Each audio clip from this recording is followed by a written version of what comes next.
Good evening and welcome to the Fans Forum. My name is Lance Bradley. I'm the Chief Executive Officer. With me this evening is Alex Brown, the Chief Operating Officer, Carl Hogg, our new Director of Academy and Development, and George Skivington, our Head Coach. We're arranged like a band boy this evening, not because we're going to sing you a song you'll be very glad to hear, but because we are socially distanced within the room here. We've got a presentation for you this evening so that we can talk to you about the things that we want to talk to you about.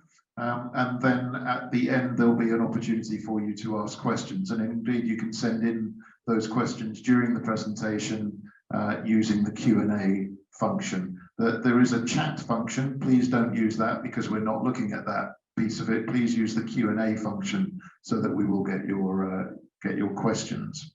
So if we can start with the presentation. Been through that bit, who we are. We expect that this is going to last about an hour or so, including the questions. You're all muted for this session because we don't want to have a lot of background noise, but we do want to hear from you. So we'll have plenty of time for questions at the end.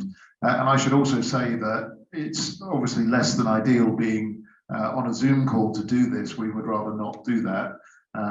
We're probably like you, a bit zoomed out after 12 months of doing it. And hopefully the next time we run one of these sessions, we'll be able to do it live back in the stadium. And I have to say, we can't wait for that. So if you do have questions, please interact with us using the Q&A section of the screen, and we'll get through as many as we can. So the agenda that we've got for you, we've got a bit of a business update, and then we've got a bit of a playing update, which Alex and George are going to take you through, and then we're going to talk about the new academy strategy, which Carl is going to take you through. And Carl's been here just over a week now, so I think it's pretty much fully developed, Carl, isn't it? I think that's right. And then we'll move on to the questions. But before I start this evening, we have to start with paying tribute to Graham Spring, who sadly passed away this month. And Alex and I were fortunate enough to be invited to his funeral on Monday, which was obviously very sad, but actually very uplifting when you remember just what a great guy Springy was. He was our stadium announcer for over 40 years, which is absolutely amazing.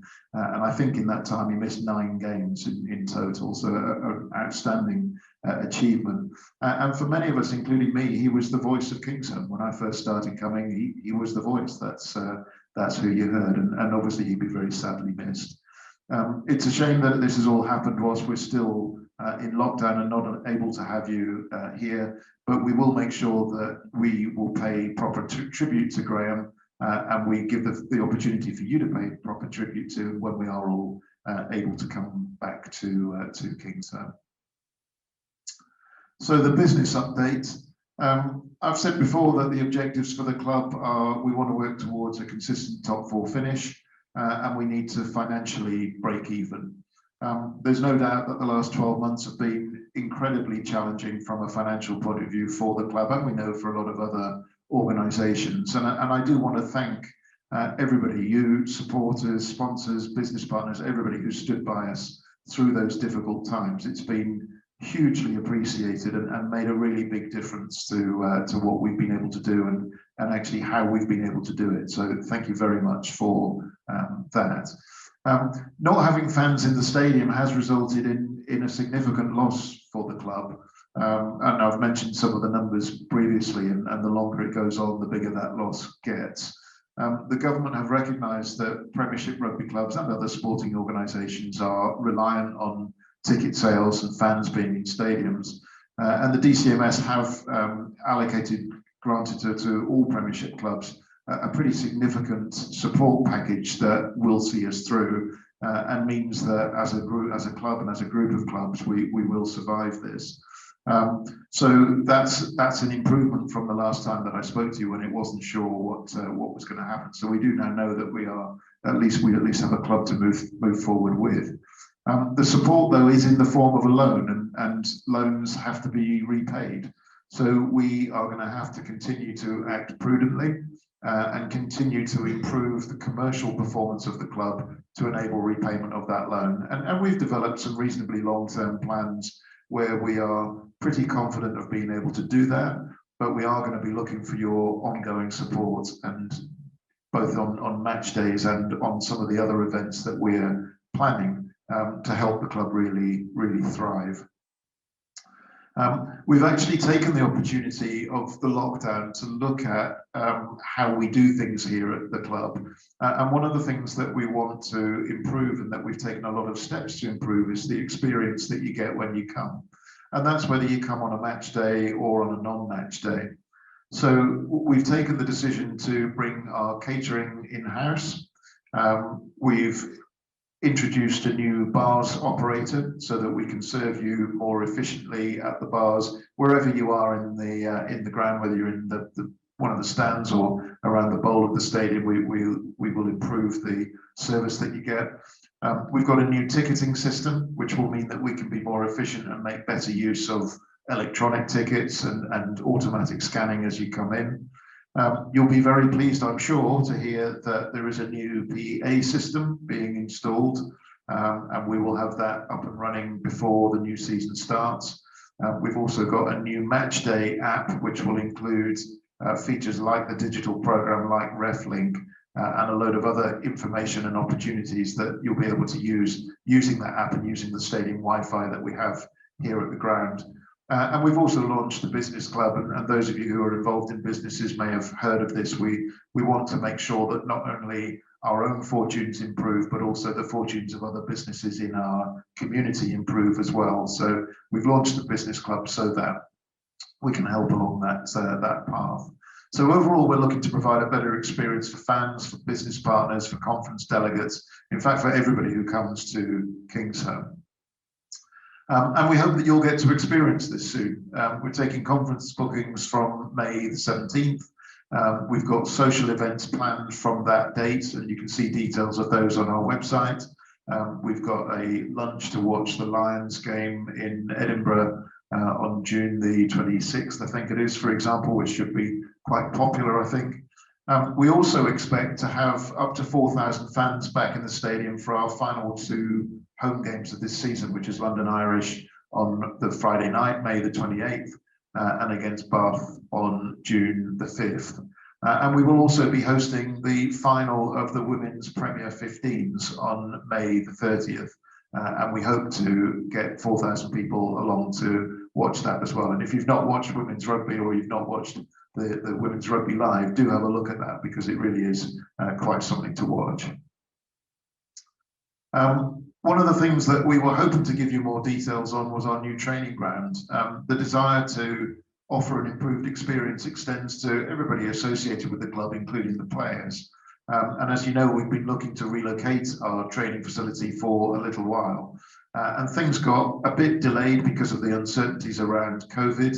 But our aim remains to create a state-of-the-art training complex as befits an elite sporting organisation. We have identified a site, we have developed plans for that site. We've been through it with George and his team, and with the commercial team, and with everybody who's involved in it. So the plans are all set up. We haven't been able to sign the legal documents that we need to just yet, so I'm afraid I'm not going to be able to make an announcement this evening on where that ground is going to be and what it's going to look like.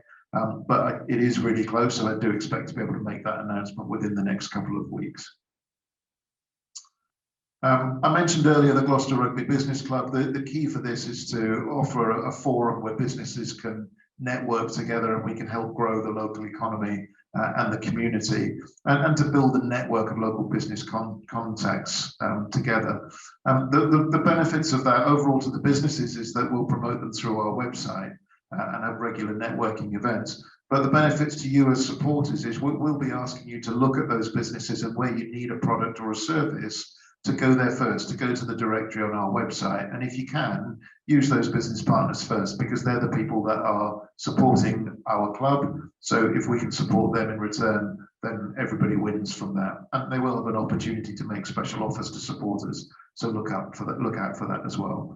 And if you are involved in a business and you want to join, you can find full details on the Gloucester Rugby website. So moving on to the reason for all of the commercial activity, which is to invest in the squad, both the current squad and future. Throughout our financial planning, even throughout the darkest days of the COVID crisis, we've also included a plan to spend up until the salary cap, and we've always ring-fenced that spend, protected that level of spend within all of our plans. We've also been developing plans to significantly invest in our academy and to develop more local talent. We want to see more Gloucester boys playing for Gloucester Rugby. The fact that Carl is now with us is the first evidence of that investment. And I can assure you that these plans have not changed. So we continue to plan to spend to have a fully competitive squad, and especially to invest in the academy so that we have more Gloucester boys coming through and more Gloucester boys playing for the club and for the first team in future. I'm now going to hand over to Alex, who's going to talk to you a bit more about the playing department. Thanks, Lance, and welcome everyone. And so sorry we can't do this face to face. It's very, very difficult doing it on Zoom, but hopefully you'll get a lot out of it. We certainly can't wait to get you back into the stadium and enjoy things. I put a bit of an agenda here just to run through, because I thought, what would you want to know as a supporter? I think you'd want to know about the squad, where it's going. You'd certainly want to know about team performance, and George can talk you through that. And you also want to know about the academy and the plans we've got here. Obviously, Carl's joined us recently, and so has almost got those plans nailed down. But now, from a personal perspective, I've obviously known Carl for 7 years plus now, and he was coaching me when I was a player, and I certainly enjoyed being under his stewardship. And he would say that he taught me everything I know, but I think it's actually the latter. I taught him everything he knows, and I'm just delighted that he's part of the team going forward. So the squad update, just to give you a picture of where we are. And if you look at the squads here, we've got a squad of 40, the 2020 squad, 2021 squad, and those guys that are in red are the guys that have, we've confirmed as leaving. And you would have seen some news recently about Corne Furey and Henry Trinder, and I don't want to make a particular note about Henry. Henry's obviously been in the club for a long time. 2008 he joined. 13 years as a professional rugby player is a huge stint, and one that is more commendable given the fact of his injury history. He's been plagued with injury throughout his career and just been so resilient to get back every time. Time after time, to come back after injury is very, very tough, and he's managed that over the course of the time he's been here. So a special mention to him, more so because it is his testimonial year as well, and what a year to have it, actually. A terrible year really for celebrating events, but we've dedicated to put on an event in the summer, and we'll definitely do that with him and celebrate his career at Gloucester Rugby. He obviously came to us with a thought about moving on and getting some game time. He wasn't getting the game time that he needed to push on. He had an option to go to France, and we were delighted for him and happy that he's got that option to see out hopefully the rest of his career there. You obviously see all the other ones that are moving. One particular thing that we get inundated with, and it's happened a few times recently, is rumours about players moving on and you know, signing players and all the rest of it. And I'd just like to put a couple to bed tonight. Firstly, we had this rumour about Mark Atkinson moving on, going to Bristol of all places. I can categorically say that that's not happening. Mark's very much part of the future plans, as is Henry Trinder, sorry, as is Billy 12 Trees and Ed Slater. I even heard rumours about Louis Samet moving on this evening. So they do come out, but I can guarantee you the squad that we have listed in the 2021-22 squad below is where we're going for the future. The players listed in green are the players who are joining us. Obviously, some of those have joined over the past few months, and the players in orange are the players who are stepping up from our academy. And I'd just like to spend a little bit of time on those guys, particularly the young halfbacks that we've got in place. Obviously, when Danny left, it left what we thought was a bit of a void, but it couldn't be further from the truth. We've brought in Lloyd, and Lloyd was fantastic when he was fit back a few weeks ago, and was really growing as a player, and we were excited to see his progress. And I know George will talk a bit about him later. George Barton came in as a very, very young academy player in his injury when Lloyd picked up that knock, and has done himself particularly proud. So we're delighted with the success of those guys, and obviously we've enhanced that with the signing of Adam that you all know about. So a nice halfback pairing. But the other halfbacks in Stephen Varney, obviously getting his Italian cap recently is fantastic for him, and Jack Clement being included in the wider England squads is also a credit for him. So plenty coming through the squad. We've still got a bit more to do in terms of recruitment, and I've put 40 plus because it will be 40 plus. We'll be adding a few more. We're just in the sort of negotiation stages and finding out who exactly is available. But it's coming towards that part of the season where these decisions are made. So hopefully we'll have some news to announce fairly shortly on that. I think that's it from me for the moment. I'll pass you on to George, who will talk you through the squad. So, you know, what we want to be is a team that threatens the opposition across all areas of the game, and not just have one super strength in attack or set piece or whatnot. But we're obviously working hard to develop these areas. Brownie's talking there about the personnel slightly changing, but there's a few key markers that we thought we'd put a slide together, just to some easier ones to put a number on if you like. But the top left of the screen there just shows we put a lot of effort into our set piece. I think it was an area we identified when we came in that you know, had much time put into for a long time, and not much threat was posed to the opposition. So we've put a lot of energy into that. The maul, certainly we've started to see paying dividends. The stat there of 45 games pre-COVID time, there was 4 tries, and in the last 15 games we've got across the line 8 times. We still feel we can take that on even further, but the boys they've worked extremely hard at that, defensively and attack, and I think you can start to see that on the field now.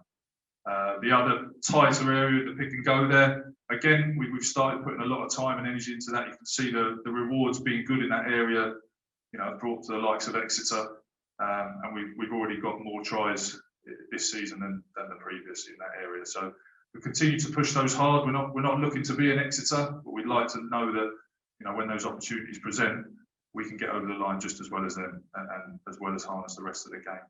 Our line out has been really good, but particularly our line out defence, we are the best in the league, and it's good every week that we're challenging oppositions, and you can see the way they approach their line out. It is very different when they come up against us, because, you know, they're under a lot of threat there with Ludds and Slater and the like. Attack wise, we're trying to develop an attack where anyone who comes in can run the system or be part of the system. I think obviously with Danny leaving early in the year, that changed the dynamic of things slightly, and Lloyd was, as Brownie said, Lloyd was getting really into a good rhythm there, and then he picked up an injury, and then George. But it's actually gone in line with what we want to do. We want a process, if you like, a platform where anyone who plays can fit in, use their skill set, and run the system and run off those guys. So that's been a bit of adapting in that period, but, you know, in the end, obviously our super strength in the squad, if you like, is our back three, and we want to see those guys getting ball in hand as much as possible. So we're very excited about, I think we've taken some huge steps forward in that in the last couple of months, and very excited about where they'll go. An overview of defence. Defence, we've completely changed. You know, we're looking to be an aggressive defensive system now, and again, I think there's been some big strides in that. I thought against La Rochelle, you know, we managed to contain them to a couple of tries, and there was some real world-class sets in there, if you like, where we're asking boys to work extremely hard. It's a very aggressive physical system where you have to be on your toes all the time, but the rewards are massive. And so very pleased with how that's going. The boys are getting very excited about that, really buying into it. And you know, the lads who were struggling with it initially are really bought into it now, which is great. Our overall kicking game, I'm very pleased with. You know, the kicking and goal is one thing, but I think our kicks for corner have really come on, and we've pushed the boundaries on that. And again, that helps with our maul and all the hard work the forwards put into it. It doesn't work if you're not nailing those. And the other side is the game management, where I think, you know, using the backfield is crucial in the Premiership now, particularly where the defences are so good. You can run the ball from side to side and keep trying that all day long, and sometimes you just won't break teams. So having the ability to see the space, use the space, is just another dimension to the game. And again, I feel recently, I think George has done a great job of that actually in the last couple of weeks. And leadership was an area when we came in. You know, we want to get these young guys on the field and develop the squad, as we say, so people can come in and play, and we're not relying on 1, 2, 3 guys. And with that, we need leaders within the team who, you know, are the right age profile and are going to be here for the long run and are here for the right reasons. And that's why we identified Luds as captain. I think, you know, Lewis is he's an outstanding individual. He's at the club for the right reasons. He loves being here.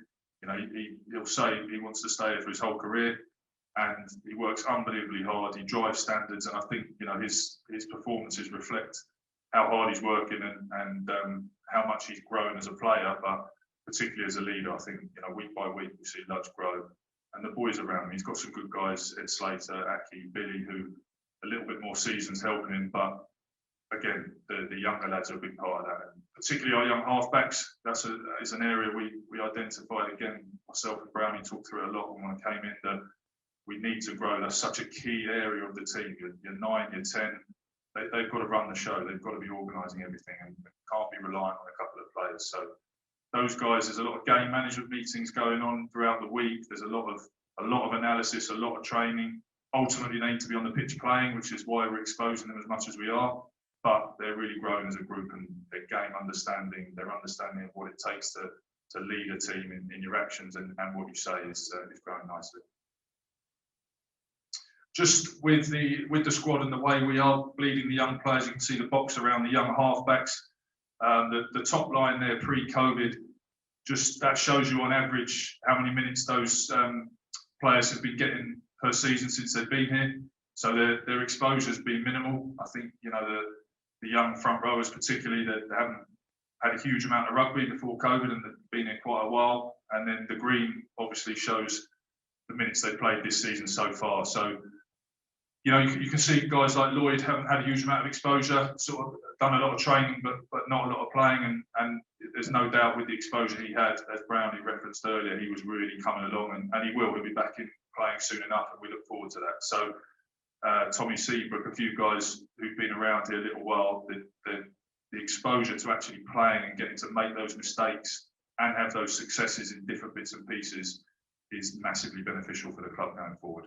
And you can see just a few new faces we've got out there who've played no rugby for the club, and already they've racked up pretty good minutes out there. So very exciting. I'm very excited about these young lads. I think it's very unique having lads from the area out on the pitch, and it's very exciting because they love being here and they're great. They're a pleasure to coach. Yeah, just thanks very much, Alex, for that introduction. I just like to say I'm delighted to come back. It feels like coming back home. I had some fantastic memories here, and I'm looking forward to creating more memories in the future. So thanks very much. My presentation this evening is about shaping the future of Gloucester Rugby. As Lance said, we want Gloucester boys playing out in front in a Gloucester jersey, and we want to create the next generation of Gloucester greats. A healthy and sustainable rugby club should be a conveyor belt of talent. So our academy should be producing players that create healthy competition within the first team squad. And we've got young players. We want to create young players that are ambitious, that want to play first team rugby. And they will create that hunger, that energy in the group, in the first team group, that makes sure that senior players have to work exceptionally hard just to keep their slot. That's the essence of any healthy, sustainable rugby club, is creating that competition. And that competition comes through your academy products. And we're looking to create these products. year in, year out consistently. I think what's unique about Kingsholm as well is that we want to create local players. We want to create the next Andy Hazel, Mike Teague, Mike Burton, because they have a special place within our support. The shed revere local players like Lewis Ludlow at the moment that put the heart and the sleeve to wear the cherry white jersey. So it's really important that we produce our own players. Within that, we'll create loyalty and we'll create unity within the group that will lead to a successful, sustainable rugby club at the top end.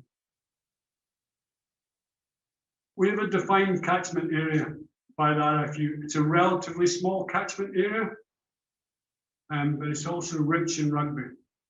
We've already identified 5 satellite centres that we're looking to develop into world-class facilities. We want to look to maximise every single area that we can. We're looking at our facilities and how we staff across these 5 geographical centres.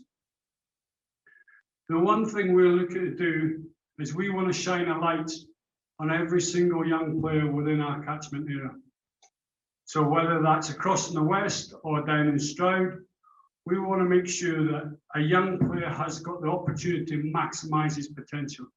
We want to reach a network out, not just 10 miles from Kingsholm or up the road at Hartbury, but right throughout our geographical area. We want to reach out to schools, clubs. We want to reach out to parents, teachers, and feel they're part of the journey. So if there's a young player at Cirencester that comes through the system, he gravitates all the way up through and hopefully plays out at the front on a Saturday afternoon for Gloucester at Kingsholm.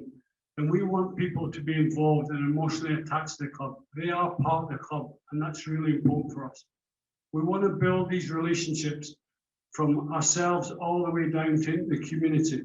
We want to create relationships with clubs, local clubs, junior clubs. We want to foster a relationship with Hartbury. Fantastic institution that have created player after player after player. We've got to make sure that we maximise that relationship, not just with Hartbury, but I say with every club and every college within our geographic area that gives our young players the potential, I say, to play for Gloucester, but also too, if they don't quite make Gloucester, then they go back into the local clubs and add value there. One of the things that we're also looking to do, as well as develop players, we want to look at developing people. You know, the buzzword is about leadership, resilience. We want to build a program that benefits not just the player, but the person. And we're looking at different ways, creative ways of how we do that, whether that's through a player program, a player sponsorship program, where we build a relationship with businesses, whether it's leadership. We're going to look at a variety of different ways where we educate the person as well as the rugby player. And we believe if we get a holistic approach, then say we get the benefits on the rugby field. Lance, do you want to add anything to that? Yeah, thanks, Carl. This is something that's very important to us. We occupy a fairly unique position in terms of being at the centre of the community. We're the biggest sporting club for quite a long way around, and we take that responsibility quite seriously. So we want to be the centre of the community. We want to be the centre of the business community, the centre of the rugby community, and by developing this kind of all-encompassing approach to the academy, it means that we can put something back as well as help identify the talent that is undoubtedly within the local area. And it also means that, you know, we can help out with coaching other local clubs so that it's clear that we're trying to build up the whole community, not just talent spot from that. And also, you know, a lot of the people that come through the academy, you know, actually won't make it as a professional rugby player, but we still want to teach them the important parts of that and teach them, as Carl says, leadership, and teach them how to be good people, not just good rugby players. So if we can introduce this kind of program that benefits everybody, then we think that that's a good thing to do, and that's what we're all working towards developing. So thank you for that. That's the end of our presentation. I'm really tempted to say it's now Carl's turn to sing a song, but but I don't think that's going to go down terribly well. Certainly not here, and probably not at home either. So let's move on to any questions that we might have had. Andy, how are we doing for questions? Pretty well. I think it's going to be a question of trying to move around the presentations because they were impressive. One of the first ones was congratulations, Lance. Thanks for that information. Equally, we're wondering whether there's any chance of any concerts lined up as fundraisers for Gloucester Rugby in the foreseeable future. Yeah, it's a good question. There won't be any concerts this summer because you need to book those too far in advance. But we are hoping to get concerts back here again next summer, so at the end of next season. And that was a two-part weighted question because the second part was, with the removal of relegation from this season, potentially 24-25 season, how difficult does that make your job, these guys sat by you, to assess and measure the progress of coaches? Yeah, first of all, the removal of relegation is agreed for this year, and it's up for discussion with all interested parties going forward. And I'm aware that there was a story in the national press yesterday that said it's been decided, and that's certainly not the case at the moment. In terms of how that affects us, it hasn't really changed our approach. We're here to win things. We're not here to try to avoid relegation. And I've been saying all season, even when we were bottom of the table, I didn't think that was somewhere that we would finish. And I think everybody can see the improvements that have been made over the last few games, and we're starting to see ourselves creep up the table. It's a strange old season this season with some teams being awarded quite a lot of points for COVID games, and we haven't been in that position. So our objectives remain to try to win things, and that's what we're all working on, the coaches included. On a similar theme to that, question popped up here. Somebody been reading in the press about the idea of ring fencing has been mentioned in, I think this is the Daily Mail. Can you give any clarification on any knowledge you have of that? Yeah, I mean, the fact is that it's the Premiership clubs are part of our job, if you like, is to expand the love of rugby, and if we can expand the Premiership with other teams who could join and be competitive in that league, then that would be a good thing. What isn't a good thing is to have teams come up who couldn't be competitive, and there's been a couple of those recently, and also in the current financial climate, if a club were to be relegated this season, if a Premiership club were to be relegated this season, the impact of that would be catastrophic, and you have to question what the value of that is to have a Premiership club potentially go out of business, but also what the value is to have a Premiership club go down and spend a season in the Championship, and as is almost always the case, come straight back up again. So I do agree that there's some fantastic clubs in the Championship, no question of that. And it would be great to see that competition being given, a greater role in things, if you like. But from the Premiership point of view, we're keen to expand, and if that meant a Championship club coming up or a couple of Championships clubs coming up, that would be good, as long as they were competitive. Question for George. Georgia, an eagle-eyed fan here spotted, why have the team started to warm up at the other end? Yeah, that's an interesting one. I think from our point of view, when we came in, we talked to the players about how they prepare for games and all that sort of stuff. And we sat down with a few senior players, and a few guys have been at the club for a good while. And the general consensus around how we warm up and how we're going to prepare for games was we'll take advantage of this period while there's no one in the stadium and just be the nearest ones in at the tunnel. So, if there's sort of 150 metres to be run or whatever, let's make the opposition do it while we're changing and evolving and all the rest of it. Let's just be the first in the change room and allow ourselves that advantage. So it was a circumstantial thing when we came in, and the senior players were very keen for it. Lance, along with the idea of COVID regulations again, please can you give an indication on how we deal with the COVID situation with toilets and bars, etc.? I guess you don't have any other details, so I guess that means with the reduced numbers that are. I'm guessing it means when you know, When the 4,000 full back fans in. are back. Yeah. Okay. Well, we're hoping to have 4,000 fans back in for a couple of games at the end of this season. We had already developed plans to be able to manage everything: toilets, entry to the ground, you know, getting a drink for 4,000 fans for the couple of games where we did have fans back in. In the end, we only had 1,000 and then 2,000 fans back in, but we've got fully detailed plans already in place and have had for a little while. I'm guessing this is one for Alex, maybe.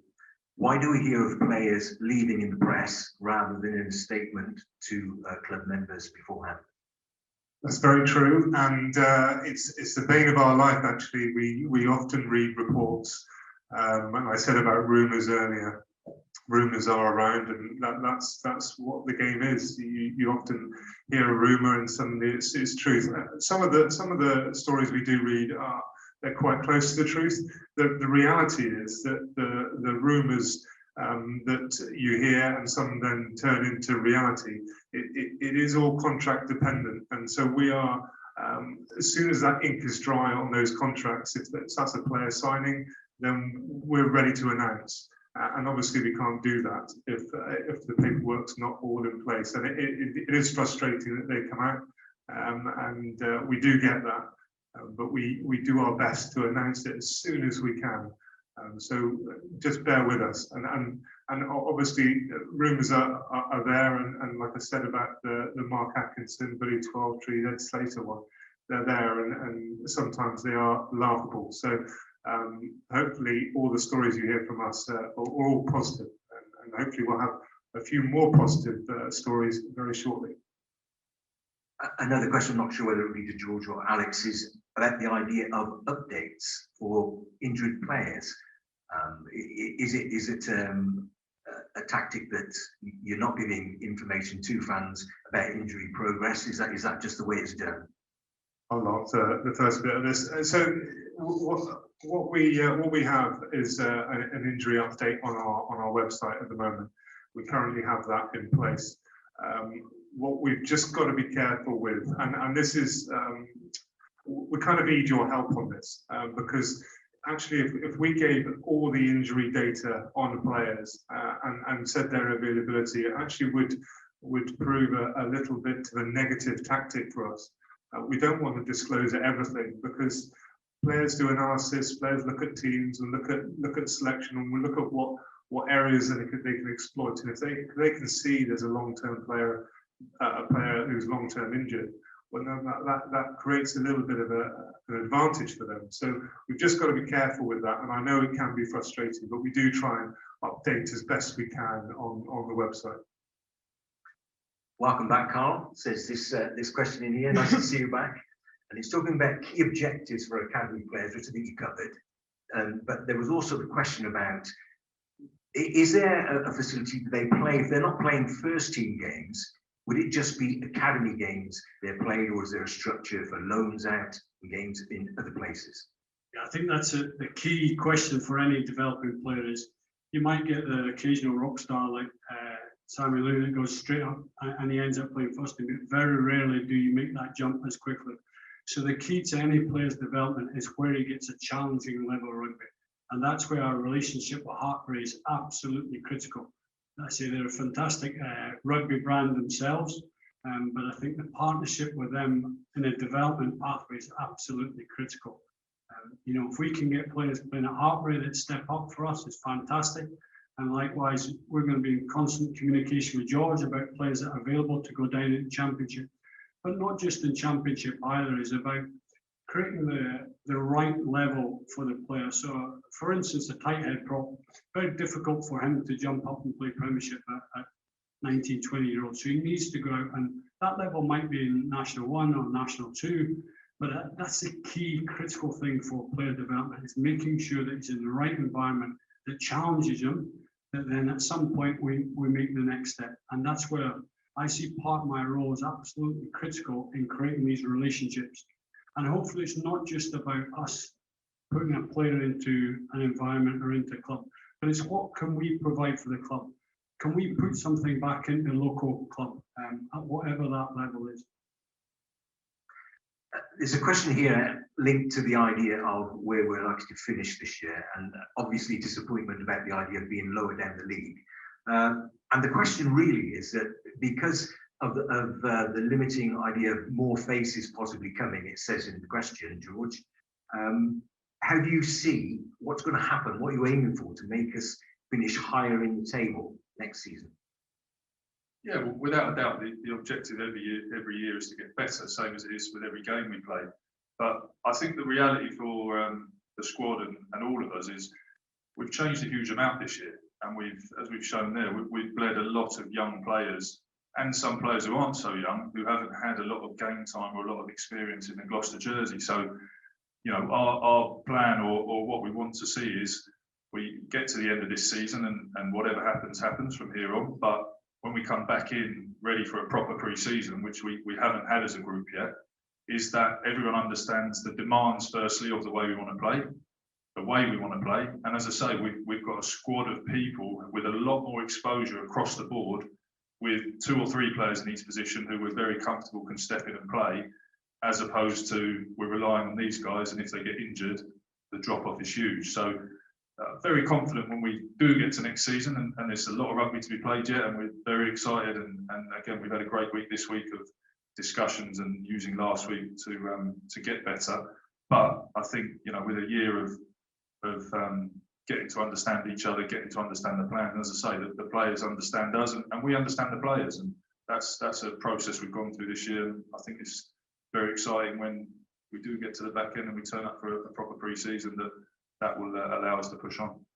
One other thing just to add to that is the King's Own supporters and you guys, essentially what this place is all about.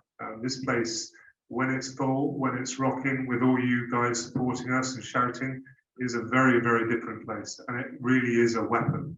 And we haven't had that, actually. We haven't had that since lockdown last year, 12 months of it. And some of these players who come in through our system, the academy players, have never experienced King's Own as they should. They've never experienced this shed. They've never experienced that warm-up. They've never experienced that whole passion that is special with this place. And when they do, we're going to be a very different team. I think that people coming here will really, really find it difficult. We haven't had that weapon to use. So when we have our home games, it's not a neutral venue. This is King's Own, and we'll make it difficult for them. A question here again linked to the idea of promoting homegrown talent, and the question asks: is this beneficial, or has this come about, or has it been drilled into because of the financial climate we've been pushed into with regards to the COVID situation and financial constraints? Yeah, it's an interesting question. It was actually something that we were investigated before COVID hit. So it was absolutely the case that we were looking at what does it mean to play for Gloucester Rugby, and how do we get that infused throughout the whole organisation, actually not just the first team, but throughout the academy and throughout actually the commercial department as well. So it will have benefits in terms of the financial aspect. You know, we'll have players coming through the academy, and that will help from that point of view. But actually, it was something that we wanted to do long before COVID hit. So primarily, it's because we want to develop our own talent and have more Gloucester boys playing for Gloucester. Question here about officiating. Different referees seem to officiate with varying interpretation of the rules and laws of the game. To what extent, George, can you coach players to adapt their style of play for specific officials so as to keep the penalty count down as low as possible?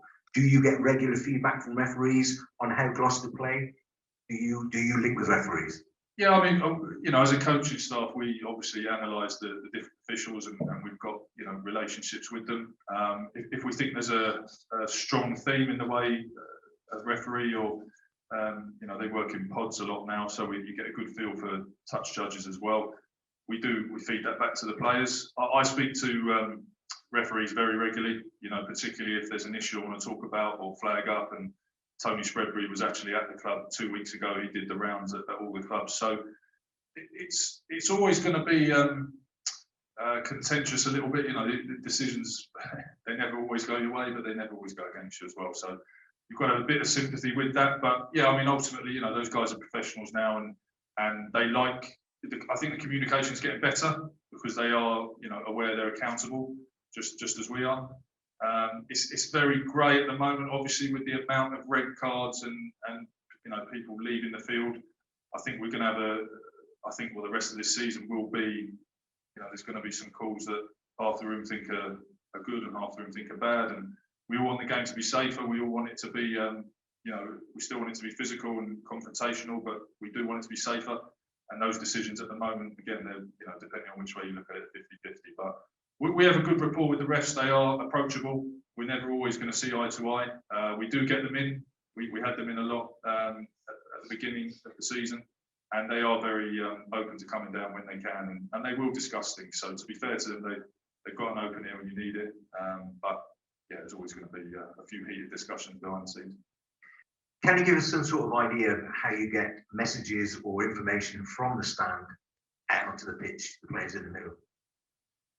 Yeah, I think, you know, that's an art form in itself, and I think, you know, obviously rugby's an emotional game, so you've got to be watching it very much in it, but also detached enough that you can, you know, read what's going on, and you've got to make smart decisions as to what you send down. There's no point telling people don't miss a tackle or make the pass, because the moment's gone.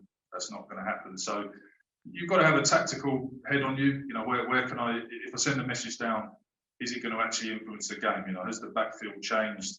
Has the, you know, the line-out setup changed? Is there someone else out defending? They dropped a number.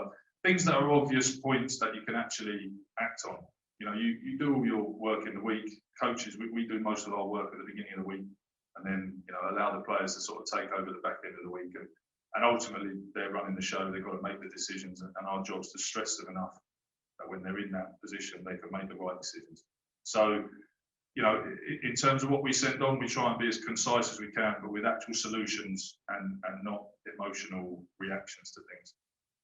Just to add on that, George, we've made a conscious plan to have our coaches as our water boys, and you may see that in Trevor Woodman and Tim Taylor. So the messages that they're getting on the field are the messages that the coaches are delivering in the week, and it's not just coming from George; it's coming from the coaches that are there as well. With other teams, you may see players or physios or strength and conditioning coaches taking that role. We made a conscious decision that it was rugby coaches that were delivering the correct messages. So I think that is a point of difference to us. I don't know whether you can be detached from this, guys, but the question here says, do you think that Gloucester will provide a lion or two this year? We'd hope so. You know, we'd like to offer a couple now, and then going forward offer lots in the future. But you know, that's all going to depend on Warren Gatland's dynamic and what it goes for us. Maybe an easier question. On the commercial side, do we have a new main sponsor lined up? And are you looking at other revenue raising opportunities such as naming rights? When do we have a training ground? Have you considered sponsorship, naming rights for that facility? Or a Liverpool Football Club's new training facility sponsored by AXA? Yeah, we don't have a new main sponsor yet. We're pursuing a number of avenues, and a couple of those are looking quite positive, but we don't have anything signed yet. And we're looking at a number of commercial opportunities, including the ones that you mentioned there. So if anybody knows anybody who would like to sponsor the club as the main sponsor or the training ground, we're very pleased to hear from you. But we are on it. It's something that occupies most of what Alex and I do at the moment. Looks like it's following on from that, Lance. It says you have said in previous sessions that the new training facility would be ready for next season. With the delays in signing, will that mean the facility will now not be ready for the start of next season? No, it will still be ready for next season. Here's a good question, George. You have obviously been settling into the city at quite a difficult time. Have you been able to get out and enjoy the county within the limitations of COVID? Yeah, I mean, downtime is sparse, I'll be honest. But yeah, I mean, look, what I have seen is I have got out and about a bit. I've really enjoyed some of the scenic spots like Cleve Hill and you know, the Painswick Beacons, things like that. It's very different to where I'm from. So I've really enjoyed that. I think I've told everyone at the club actually how much I've enjoyed that, give a bit of headspace, and me and my family are keen on going for walks in those spots. So yeah, I've got out and about as much as I can. I've met plenty of people actually just out in passing, which is great. Just talking rugby and about the area, and I've started to get a good feel for it.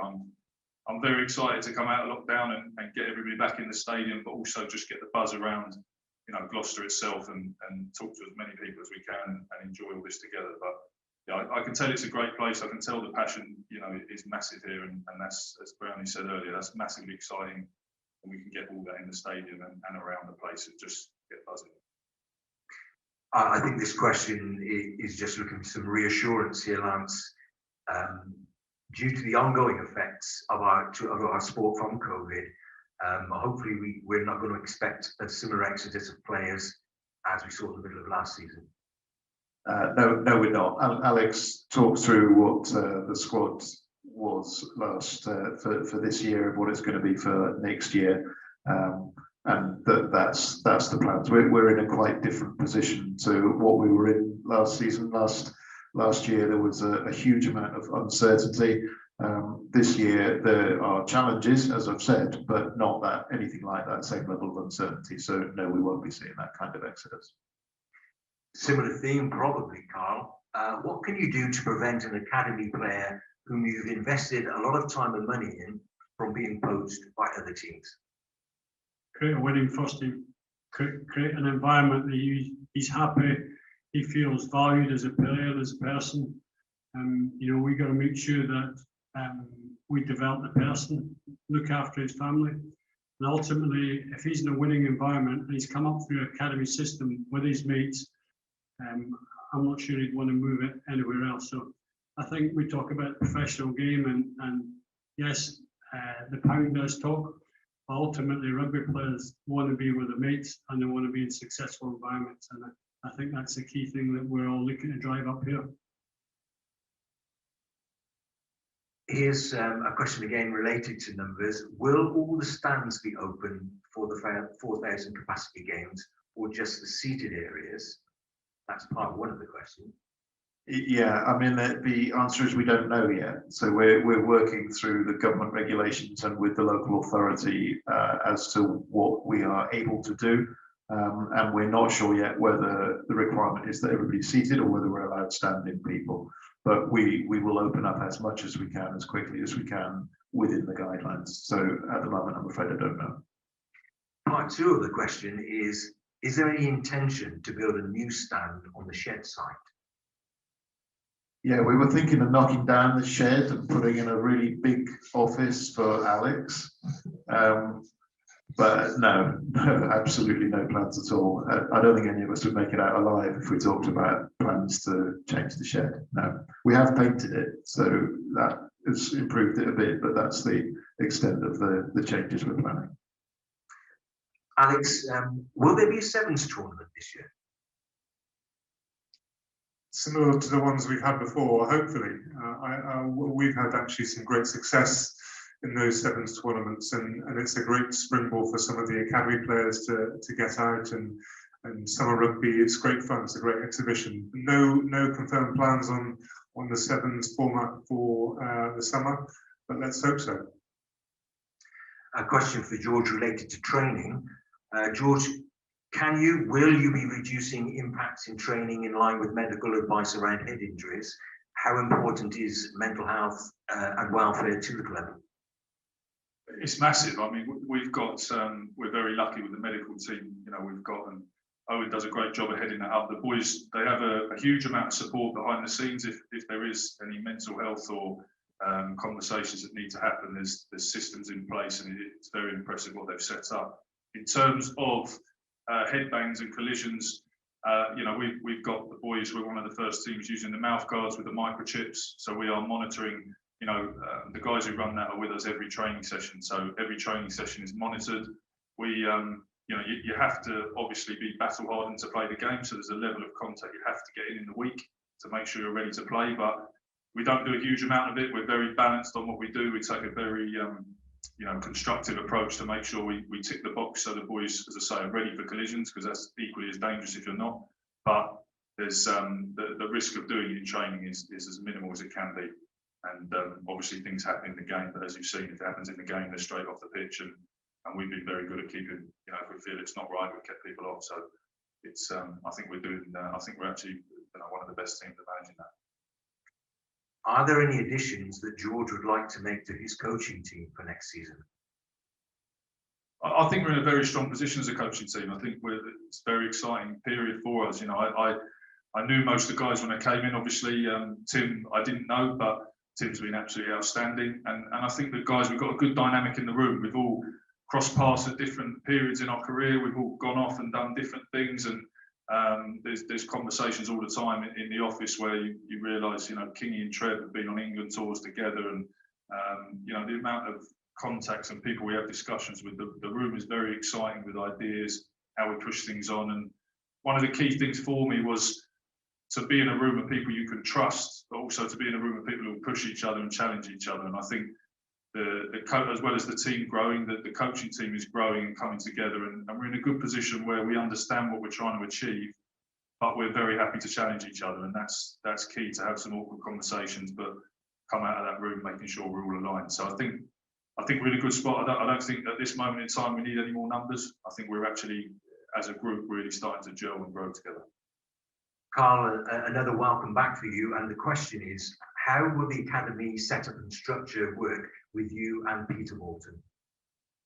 So it's pretty much two distinctive roles. So my role is very strategic. So it's about going out and putting processes in place. We want our academy to be world renowned, the best in the business. And for that, I want to take a strategic view and have an idea what's getting put in place, under 14s, under 15, put the right people in place and make sure that we've got world-class facilities and world-class delivery. And then make sure that's linked. I see Peter actually being involved in the delivery. Peter's excellent at building relationship with players and parents, and he's very good on the ground. I see my role as much more strategic and linking the top of the club all the way down, and vice versa. And the one thing I'd like to say as well is we want to try and disseminate information from Kingsholm, from George, all the way down. So we want to give something back to the clubs that have provided so many players over the years. So it's a two-way street, it's a partnership, and I see me overseeing that process. This is quite a pointed question, really.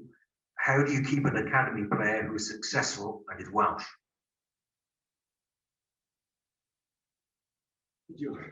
Well, yeah, I mean, I think again, it's part of all of us doing our jobs right, and I think what Hoggy said there before is, you know, it's a good place to be. The boys understand what's going on, and you know, someone like Zam is a massive part of the future of the club. So you know, if you're in a good environment, you can see where the club's going, and you start winning and doing things, then you know, I don't think there's a better league to be playing in as a young man to develop than the Premiership. You know, it's week in, week out, it's relentless.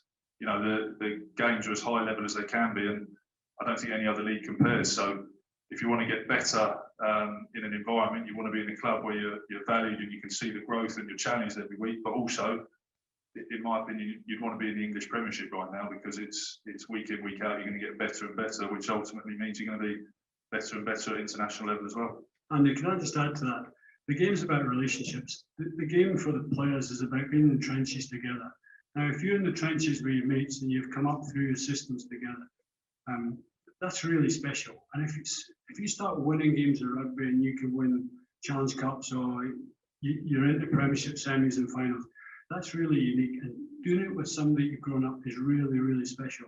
Now, I was very fortunate playing in a Melrose side that won, I don't know, 8 championships. And boys were all within a 10-mile radius, grew up together, came through Colts together, and it's really, really special. And that's what we're trying to produce here. We've had it in the past, professionals that comes along, you're always going to get people that will be tempted away with, let's say, whether it's pounds or whether it's national bodies or unions say you need to be X, Y, and Z. But ultimately, if we create an environment, as I said, it makes it very difficult for a player to make. A two-part question here, George. I'm going to ask them both together so you can weigh up your answers. Part one is, how did you feel after Jamal Ford-Robinson's Shearer-esque celebrations at his try? And then the second part is, how do you go about choosing a captain? Yeah, I mean, Jamal, Jamal's a character. I think from my point of view, it wouldn't, I said to Jamal, it wouldn't be my choice of celebration when I just dominated someone, but I'm keen for lads to be themselves. I don't agree with putting everyone in a box. I think you want characters, you want people who, you want a group of lads who are working unbelievably hard. Like Hoggy said, you want them to be tight, you want them to fight for each other, you want them to love being here and fighting for Gloucester. And those are key fundamentals. But on top of that, you want them to be themselves. You want them to express themselves. You want them to add value to the squad in their way. And we're not looking for a load of head boys who are going to, yes, sir, no, sir. We want you to be who you are, enjoy it. My message to Jamal was make sure you back up the next scrum because everyone's coming for you now. So from that point of view, we had a good laugh about it, but yeah, you just got to back it up, and he has done that in fairness to him.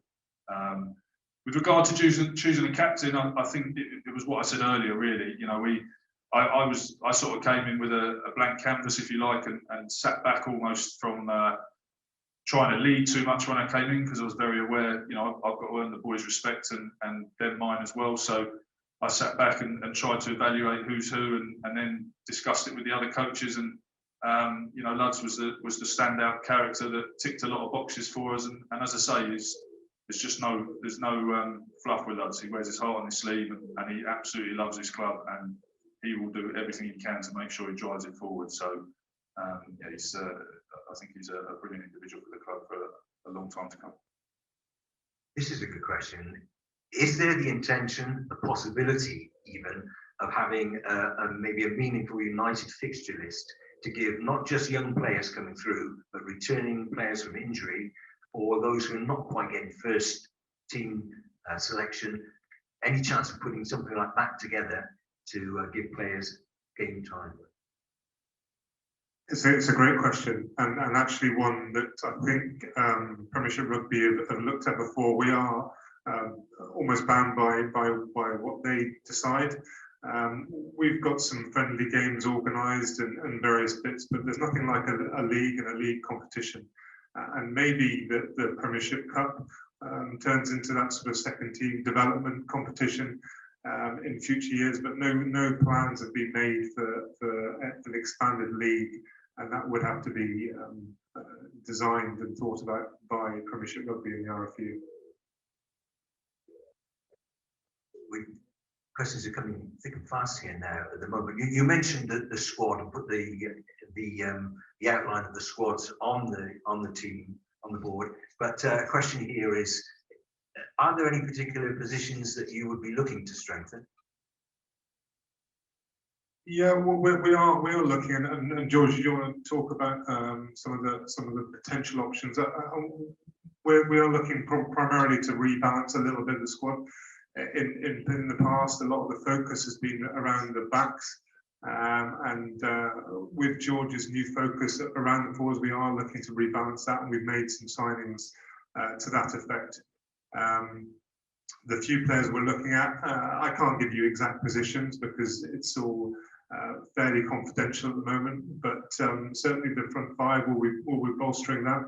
And potentially doing something maybe with the halfbacks, but we're not 100% sure exactly how that's going to unfold. So watch this space, I suppose. In the next few weeks, hopefully we'll have some news on some of that. People obviously watching the club news very closely. The head of video analysis has recently announced that he was leaving. Is there a replacement lined up for that performance analysis role? Yeah, and actually it's a good point to recognise that another fantastic individual of the club, Darren Lewis, who's been head of performance analysis for, I think he's been with us for 6 years. He left last last month. What we've done with that position is promote from within. We've got a fantastic number 2 who's taken his position and has stepped up fantastically over the last month. And within that succession, it comes right down through the academy. So what we actually did was promote our number 2 to number 1 and our academy to number 2, and we brought in an intern who previously worked with us with Hartbury as an intern for a year and did a fantastic job, and came in and we brought him in and we've recruited him in our academy. So it's a really nice succession plan, and I see the succession plan of the staff in a very similar way to the players, and you bringing them through the academy system and developing them through that and giving them the experience they need to be able to step up. And Tom Reynolds, who now is our head of performance within the senior squad, is a very valued member of staff. There's a question here. I think maybe it's almost a test on the slide, really. The question is, can you give us an assurance that George Partners are 100% going to be here next year? We're having some news about the academy contracts, and we've been doing a fair few academy contracts over the past few weeks. And so I will give you some news, hopefully very shortly on all that, but I'll leave that one on tender hooks for the moment. Not so much of a question, but a well done to all the coaching staff and playing staff for showing some great improvement in the team's performance and giving us fans hope of great things in the future.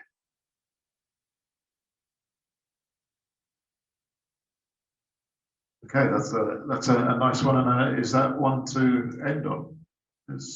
Seems a good point. About done. So that's great. Thank you very much for joining us this evening. Thank you for so many questions. We really enjoyed those. They were great questions. It's been great for us to do this, but nowhere near as great as it's going to be when we do it next time, when you'll all be able to be here, and hopefully once we finish like this, we can go and have a pint with you afterwards.